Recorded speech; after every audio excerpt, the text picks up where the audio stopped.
What is up, guys, and welcome back to the channel. If you're new to the channel, my name is Dave and I'm here to help you win with money so you can build your wealth.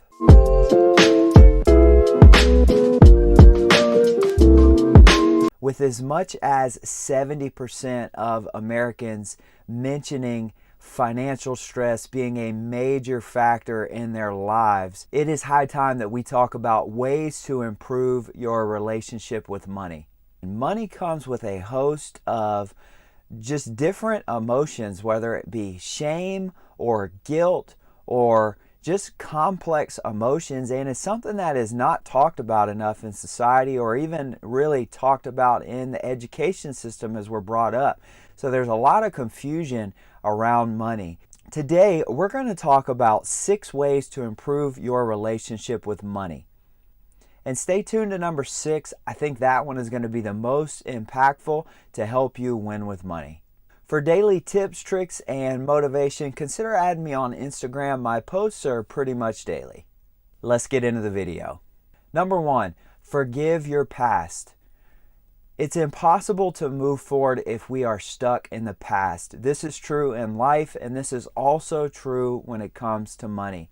When it comes to financial life is complicated. It's not something that's talked about openly usually in most families. It's also not something that is talked about enough in our education system.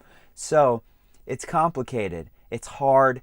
There's a host of confusing emotions that are wrapped up, and even shame and guilt that come along with money. So it is critical to know that you don't need to be perfect when it comes to money. You just have to get started, have discipline, and get on a proven plan and keep it moving. If you're interested in the financial plan that allowed me to pay off $100,000 in debt, you can get that for free, linked in the description. So the key is to forgive your past.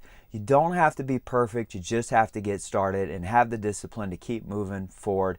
Forgive yourself. Let go of the past. You can always learn from it, and you can always move forward and improve. There's people that have come back from all kinds of things. Look at Dave Ramsey. He went bankrupt, and now he is a multi-millionaire. There are countless examples that we could use for that.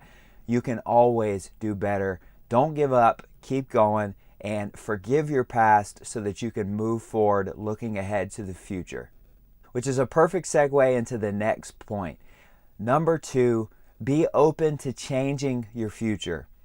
I find that so many times folks have a picture or an image of what they believe their future should be like. And unfortunately, that as well comes with a lot of shame when it does not pan out that way. Because guess what? Real life happens. Sometimes to us, sometimes for us, and most of the time, we don't always know why it is happening that way. And so it is important to be open in financial life to things changing. Jobs change, situations change, relationships change. So I would ask, consider being open to that change instead of being so caught up in a picture, being open that maybe these changes could actually land you in a better situation than you actually had originally anticipated in your picture. You never know where you're going to end up. If you have your discipline and you're on a solid plan, again, you cannot be derailed over the long term. You can be set back over the short term, but over the long term, you cannot be stopped. Number 3, never stop learning. Financial life, again, it is confusing.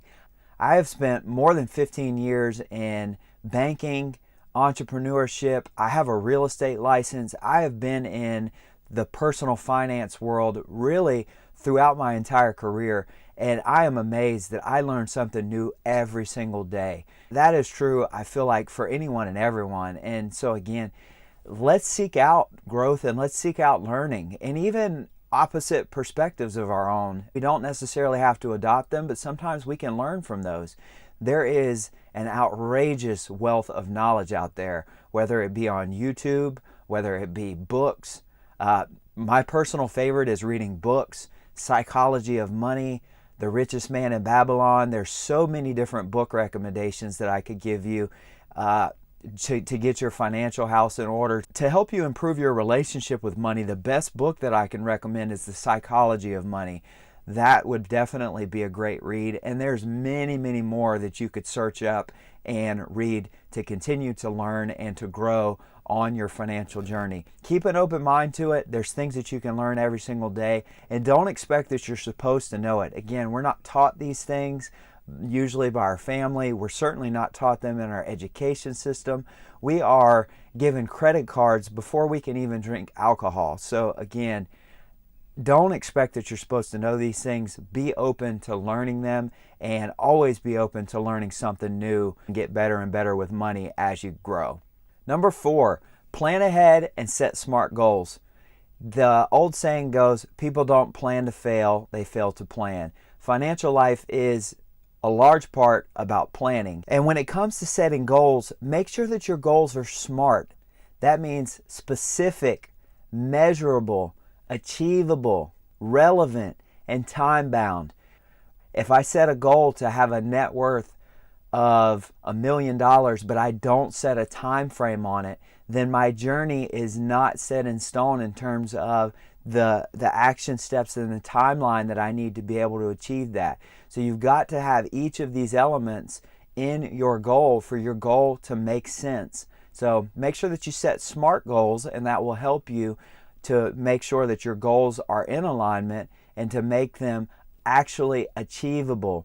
Again, you don't want to be setting goals that are unrealistic, because if you set unrealistic goals or if you set unrealistic time frames, that can be a huge demotivator as well. So set SMART goals. That way your goals make sense and they're things that you can actually achieve. Number 5, respect the value of time and money. No one can tell you what you value in your life. That is ultimately for you to decide. That is the ultimate question for all of us as humans, and our choice for us to decide. What I can tell you is that it benefits your financial life to value both of those. It benefits you more to value time over money, because time is limited whereas money is unlimited. Therefore, if you value time, you're more likely to do the things that maximize your time while you're on this earth. It's also good to value money because you work hard to earn that money.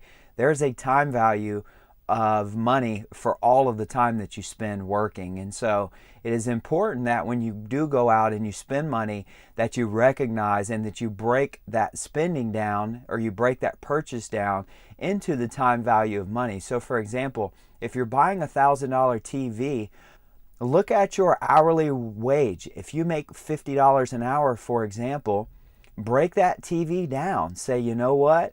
If I take $1,000 and I divide that by my hourly wage of $50 an hour, that's going to take 20 hours of my life. And then decide, am I willing to give up 20 hours of my life for this TV? That, my friends, will change your perspective a little bit when you're making these major purchases, to where you value time more than money. And that can be a game changer when it comes to improving your spending habits. And number 6, this is personally my favorite one. Ditch perfection for messy action. We don't need to be perfect in financial life to build wealth. We already alluded to Dave Ramsey's story, bankrupt at a very young age in his teens, now worth hundreds of millions of dollars. There are countless examples of people that have faltered at multiple points in life and came back to be more successful, having learned lessons that were needed to improve themselves, to get better, and to get on the right track. Ditch the need for perfection. You don't need to be perfect. You can make plenty of mistakes in this lifetime and still build wealth. The key is to focus on messy action. I will take messy action all day over thinking and thinking and thinking and not taking action, or delaying action, or trying to perfect things, because it delays things, it slows things down, and it puts unrealistic expectations on a situation that should be really a long-term mindset.